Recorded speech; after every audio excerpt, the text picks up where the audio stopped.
Yeah, so today we did inflatable penile implant surgery, a very commonly done surgery in our center. NU Hospitals is one of the center of excellence for penile implant surgery. So today one of the patient whom we had is around 45-year-old who had tried all sorts of therapies or medications to treat his erectile dysfunction, and all the therapies which he had tried were not giving him any good response. Hence, he finally opted to undergo the penile implant surgery. So penile implants or the penile prosthesis are the definitive management option for erectile dysfunction. Again, it's a surgical option. When tablets, injections, shockwave therapy, P-shot, PRP, nothing works, then we counsel for a penile prosthesis. So in prosthesis, there are two types, broadly semi-rigid or the malleable. The other one is the inflatable penile implant. So this is a Boston Scientific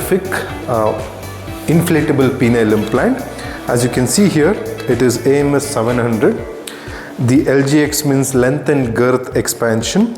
MS is momentary squeeze pump, and that's a specific design of the pump. And as you can see here, it's 18 centimeter. That's the length of the penis.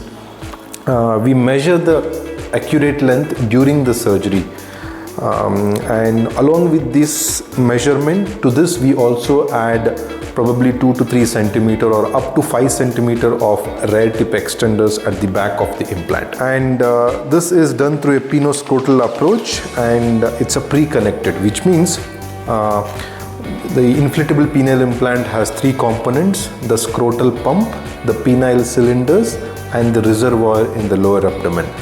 Pre-connected means the scrotal pump and the penile cylinder are already connected. We don't have to make additional connections.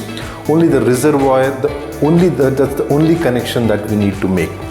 So inflatable penile implant is definitely one of the best options if the erectile dysfunction is not responding to any of the therapies. So the surgical time today took around 1.5 hours. It may take even less sometimes. Since it was slightly complicated, it took around 1.5 hours. And it's it can be done either under spinal anesthesia or a general anesthesia, depending on the preference of the patient and also based on the assessment of the anesthesiologist. And so we keep the patient in the ward today, and probably tomorrow or day after we discharge. He will have a urinary catheter after the surgery, which we remove it the next day.